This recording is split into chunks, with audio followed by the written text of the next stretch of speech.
गरीबों के लिए अगर इस्तीफा किसी ने देने का कार्य किया, गरीबों के लिए इस्तीफा देने का किसी ने काम किया था, तो देश के नागरिक यहाँ से देश में मात्र 3 ऐसे नेता थे जो गरीबों के सम्मान के लिए, गरीबों के हक अधिकार और सम्मान के लिए इस्तीफा देने का कार्य किया था। पहला नाम आता है डॉक्टर भीमराव अम्बेडकर साहब का। पहला नाम है डॉक्टर भीमराव अम्बेडकर साहब का।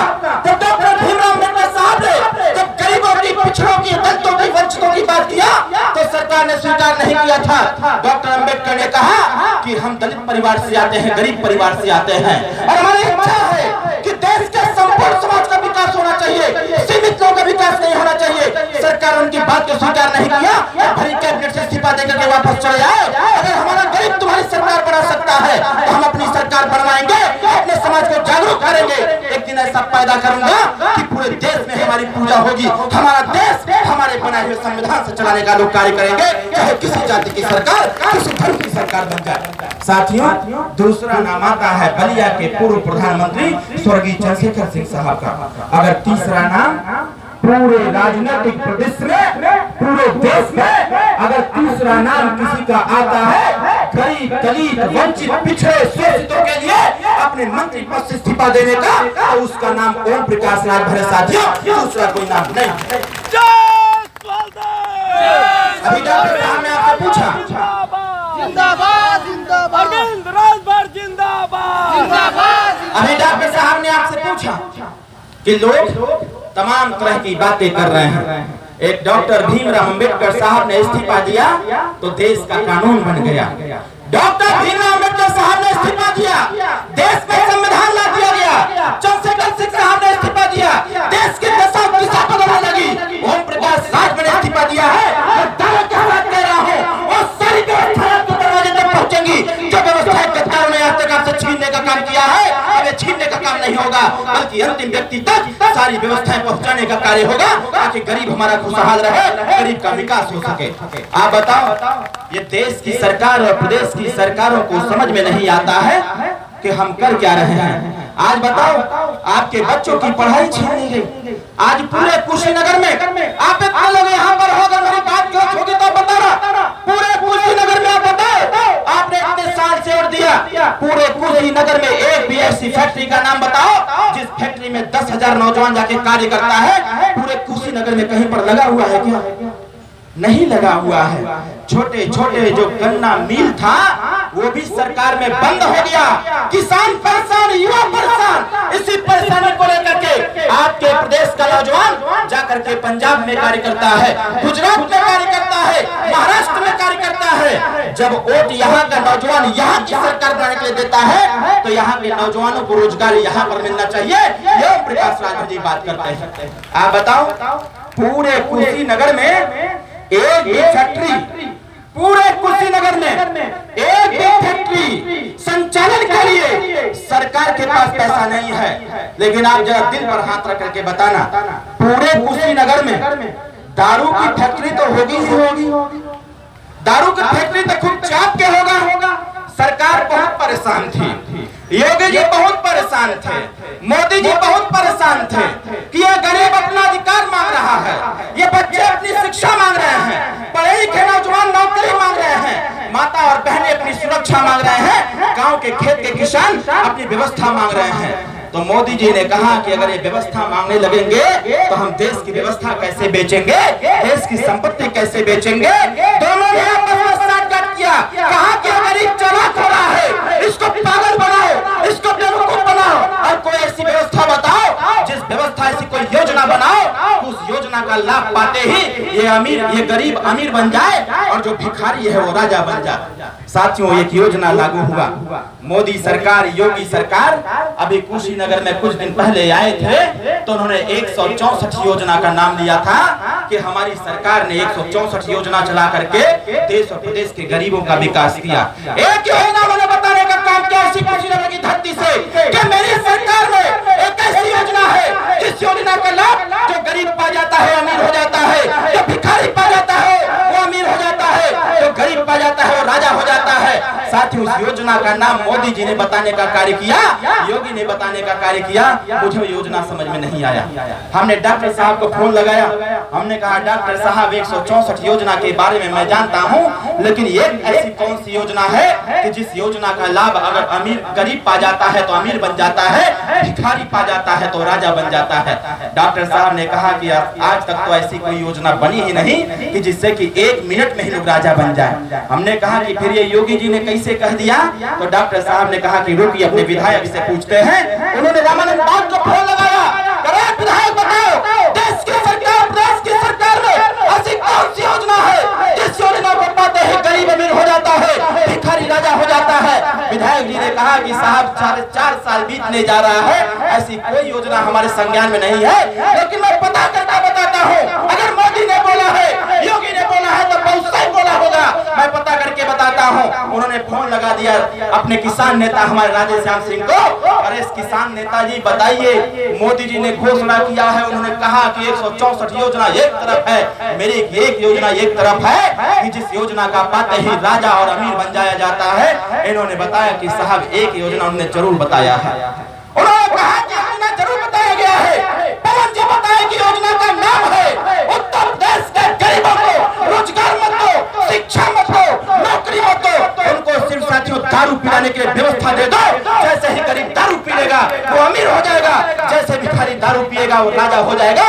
यही सबसे बड़ी योजना हमारी सरकार में चल रही है।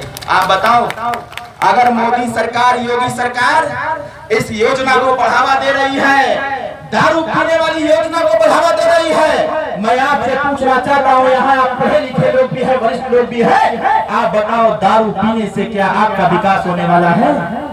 क्या दारू पीने से आपका विकास होगा?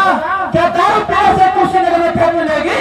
क्या दारू पीने से थाने पर आपको न्याय मिलेगा? क्या दारू पीने से महिलाओं की सुरक्षा होगी? क्या दारू पीने से बच्चा पढ़ेगा?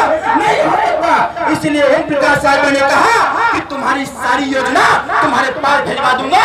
जिस दिन सहदेव भारतीय समाज पार्टी की सरकार बनेगी, सबसे पहले योजना लाया जाएगा कि उत्तर प्रदेश से दारू और शराब पूर्ण रूप से गुजरात और बिहार के तर्ज पर पूरे उत्तर प्रदेश से दारू और शराब बंद किया जाएगा। तो बतावा ये काम सही रही कि ना सही रही? कितना लोगन के सही बात ऐसे हाथ उठावा था? इन लौकत ना हो योगी जी के, योगी जी के खाली का लौकत हो, गाय लौकत हो, सांड लौकत हो, भैंसा लौकत हो, मंदिर लौकत हो, मस्जिद लौकत हो, उनके ही ना लौकत हो कि गरीब बेरोजगार रह रहा है, देश गर्त में जा रहा है, उनके ना लौकत हो। आप बताओ ईमानदारी से, उत्तर प्रदेश से दारू बंद होए के चाहिए कि ना होए के चाहिए? ना बंद होए के चाहिए। अब जे लेट होई 200 गाड़ी ले होई हमके, जे लेट होई वो 200 गाड़ी ले होई। अरे 200 में ही 500 दीजिए, अगर घट जाए तो विधायक जी से ले लीजिए, 1000 गाड़ी हमको दीजिए। लेकिन जिस दिन हमारी सरकार बनी तय करूंगा, उसी दिन तय करूंगा उत्तर प्रदेश का किसी बाजार, किसी चट्टी, किसी गांव में अगर दारू बेचते हुए पाया गया, उसको बीच चौराहे पे खड़ा करके गोली मरवा दूंगा। पार्टी देगी आपको। आज बताओ उत्तर प्रदेश में भारत सरकार की सरकार आपको दारू पिलाने के लिए 22,000 करोड़ रुपया एक साल में दारू पर खर्च करती है। हम चाहते हैं 22,000 करोड़ का प्रयोग उत्तर प्रदेश में दारू बंद करा करके ये छोटे छोटे नौजवान बच्चे हैं, इनकी शिक्षा पर किया जाए और कक्षा 1 से 8 तक बिना पैसे उनको पढ़ा करके उनको भी शिक्षा के प्रति अग्रसर किया जाए ताकि वो भी नौकरी पा सके, वो भी व्यवस्था चला सके। ये व्यवस्था उनके पास राजनीति चाहते हैं। आप बताओ कुशीनगर के लोगों जो सरकारी स्कूल है, पूरे कुशीनगर के किसी स्कूल पूरे नगर के किसी स्कूल में जो सरकारी प्राइमरी विद्यालय है, क्या उस विद्यालय में एक कंप्यूटर लगा हुआ है? बोलिए, एक कंप्यूटर लगा है? शुद्ध रूप से क्या उस जो सरकारी प्राइमरी विद्यालय है, क्या शुद्ध रूप से उसमें कुर्सी और मेज का प्रबंध है? नहीं। 1952 से खाली धका खाली उठवे देवा पूछा ना उनसे कि नेताजी मैं वोट दे रहा हूँ, हमारे बच्चे कहाँ पढ़ेंगे? अरे आप आपको ये सरकार बनाते हो और सरकार चलाने वाले लोग का जन्म करते हैं। दोहरी व्यवस्था, अमीर का बेटा बकायदे सूट बूट और टाई पहनेगा, वो कॉन्वेंट स्कूल में कल से कंप्यूटर पढ़ने जाएगा। अमीर का बेटा आज के दम पर वो कॉन्वेंट स्कूल में जाएगा, वहाँ जाके पढ़ाई पढ़ेगा। A for apple, B for boy, C for cat, D for dog. आता है जब Z तो कहता है Z फॉर ज़ेब्रा, मतलब एक प्रकार का घोड़ा। सांकेतिक भाषा में है कि उनके बेटे अपने बच्चों की तरह घोड़े घेरदार से दौड़ो, तो घोड़े घेरदार से दौड़ोगे तो तुम IAS बनोगे, तुम PCS बनोगे, तुम डॉक्टर बनोगे, तुम मास्टर बनोगे। और जब वही नेता खड़ा होकर के गरीबों की व्यवस्था बनाता है तो कहता है कि गरीब का बेटा पीठ पर बोरा और हाथ में कटोरा लेकर के गांव के सरकारी स्कूल में जाएगा। आपका बेटा जाकर पढ़ेगा, तो कबूतर उड़ कर आया, खरबूजा लेकर खाया, कदम में फूल सजाया, समय बताया। और जब मास्टर साहब पूछते हैं क्या है तो कुछ समझ में आया, तो कहता है क्या बताएं मास्टर साहब, अंग्रेज माने हमको कुछ नहीं समझ में आया। आप बताओ, देश एक है। यहाँ भारत देश में जो भारत देश है 135 करोड़ की आबादी में, और कोई देश नहीं है। जब भारत देश एक है, देश का प्रधानमंत्री एक है, प्रदेश का मुख्यमंत्री एक है, देश का संविधान एक है, तो फिर शिक्षा में दोहरी व्यवस्था क्यों? इसलिए हम लोगों ने तय किया ये व्यवस्था में बदलाव होगा जब उत्तर प्रदेश से दारू बंद होगा। अब तय किया जाएगा 22,000 करोड़ रुपए का प्रयोग आपके गांव के सरकारी स्कूल में किया जाएगा, उसको बनवाया जाएगा और कानून लाया जाएगा कि जब तक कक्षा 1 से 5 तक गांव के सरकारी स्कूल में चाहे राष्ट्रपति का बेटा हो चाहे भिखारी का बेटा हो, जब तक गांव के सरकारी स्कूल में कक्षा 1 से 5 तक वो नहीं पढ़ लेता है, तब तक दुनिया के किसी स्कूल में उसका नाम नहीं लिखा जाना चाहिए। साथियों, तब समझ आए गद्दारों को कि देश के गरीबों की दोहरी व्यवस्था क्यों है। आप बताओ, एक अमीर का बेटा अपने बैग में लैपटॉप लेके जाता है, टैबलेट लेकर के जाता है, अच्छी किताबें लेकर के जाता है, और गरीब का लड़का जब सुबह होता है, रात के बाद सुबह होता है, तो हमारी माता जी लोग चिंता बढ़ जाती है कि लड़का स्कूल जाए कि ना जाए। और लड़का जब स्कूल जाता है तो चिंता कापी किताब की नहीं रहती है, चिंता रहती है कि थलीवा साफ भयल कि ना भयल, कटोरिया साफ भयल कि ना भयल, गिलसिया एक में झोला में रखा कि ना रखा।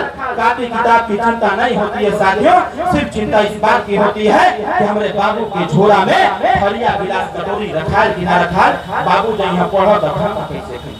अरे भाई आप जरा सोचो, नौजवान भाइयों आप जरा सोचो, 21वीं सदी चल रहा है, विज्ञान और प्रौद्योगिकी का दौर चल रहा है, हर हाथ में मोबाइल हो गया, हर जगह पर व्यवस्थाएं हो गई, लेकिन उसके बाद भी साथियों व्यवस्था में बदलाव नहीं हो पा रहा है। इसीलिए नेताजी ने कहा कि उत्तर प्रदेश से दारू बंद करवाऊंगा और 22,000 करोड़ रुपए का प्रयोग सीधे बच्चों की शिक्षा पर किया जाएगा। तब क्या करके गरीबों का विकास होगा, तब क्या करके शिक्षा का स्तर बढ़ेगा।